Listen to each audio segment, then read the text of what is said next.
ವಿಶ್ವವಿಖ್ಯಾತ ಮೈಸೂರು ದಸರಾ ವಸ್ತು ಪ್ರದರ್ಶನದಲ್ಲಿ ಇಂದಿನಿಂದ ಪ್ರಾರಂಭವಾಗುತ್ತಿದೆ ಪ್ರತಿದಿನ ಸಾಂಸ್ಕೃತಿಕ ಕಾರ್ಯಕ್ರಮಗಳು.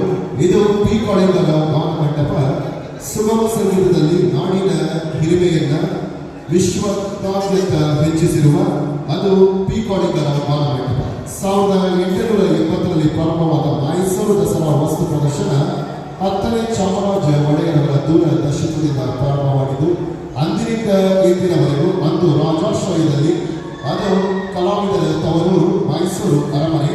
ಇಂದಿಗೆ ಪ್ರಜಾಪ್ರಭುತ್ವದಲ್ಲಿ ಕರ್ನಾಟಕ ಸರ್ಕಾರ ಕನ್ನಡ ಮತ್ತು ಸಂಸ್ಕೃತಿ ಇಲಾಖೆ ಒಂದೆಡೆಯಾದರೆ ಕರ್ನಾಟಕ ಪ್ರವಾಸೋದ್ಯಮ ಇಲಾಖೆ, ಕರ್ನಾಟಕ ವಸ್ತು ಪ್ರದರ್ಶನ ಪ್ರಾಧಿಕಾರ ಪ್ರತಿದಿನ ಸಾಂಸ್ಕೃತಿಕ ಕಾರ್ಯಕ್ರಮಗಳಲ್ಲಿ ನಾದಸ್ವರ, ಭರತನಾಟ್ಯ, ನೃತ್ಯ ರೂಪಕ, ಡ್ಯಾನ್ಸ್ ಶೋ, ಸುಗಮ ಸಂಗೀತ, ಆರ್ಕೆಸ್ಟ್ರಾ, ಹಾಸ್ಯ ಕಾರ್ಯಕ್ರಮಗಳು ಸೇರಿದಂತೆ ಪ್ರತಿದಿನ ವಿವಿಧ ಕಲಾ ಪ್ರಕಾರಗಳಲ್ಲಿ ಸಾವಿರಾರು ಕಲಾವಿದರಿಗೆ ವೇದಿಕೆಯನ್ನು ಸೃಷ್ಟಿ ಮಾಡಿಕೊಡುತ್ತಿದೆ ಅದು ಪೀಕಾಳಿಂಗರ ಗಾನಮಂಟಪದ ಕರ್ನಾಟಕ ವಸ್ತು ಪ್ರದರ್ಶನ ಪ್ರಾಧಿಕಾರ.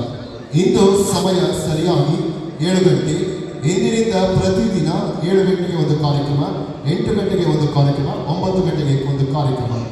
ಈ ಕಾರ್ಯಕ್ರಮಕ್ಕೆ ಮುಖ್ಯ ಅತಿಥಿಗಳಾಗಿ ಆಗಮಿಸಿದ್ದಾರೆ ನಮ್ಮ ಕರ್ನಾಟಕ ವಸ್ತು ಪ್ರದರ್ಶನ ಪ್ರಾಧಿಕಾರದ ಮ್ಯಾನೇಜರ್ ಆದ ನಂದಕುಮಾರ್ ಅವರು ಆಗಮಿಸಿದ್ದಾರೆ. ಎಲ್ಲರೂ ಜೋರಾದ ಚಪ್ಪಾಳೆ ಮೂಲಕ ಅವರನ್ನು ಸ್ವಾಗತಿಸೋಣ.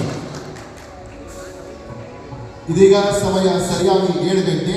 ಎಂದಿನಿಂದ 90 ದಿನಗಳು ನಿಮಗಾಗಿ ನಾನ್ ಸ್ಟಾಪ್ ಎಂಜಾಯ್ಮೆಂಟ್ ಎಂಟರ್ಟೈನ್ಮೆಂಟ್. ಇದು ಪೀಕಾಳಿಂಗರ ಗಾನಮಂಟಪದಲ್ಲಿ ಇಂದು ನಡೆಯುತ್ತಿರುವ ವಿಶೇಷ ಕಾರ್ಯಕ್ರಮ ನಾದಸ್ವರ ಕಾರ್ಯಕ್ರಮ.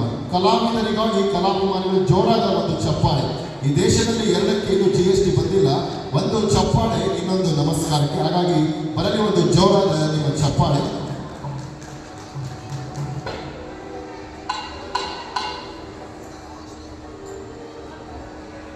ಮೊದಲಿಗೆ ನಾದಸ್ವರ ಕಾರ್ಯಕ್ರಮವನ್ನು ಪ್ರಾರಂಭ ಮಾಡುವ ಮುನ್ನ ಕಲಾವಿದರ ಪರಿಚಯ ಇದು ನಮ್ಮ ಕರ್ತವ್ಯ.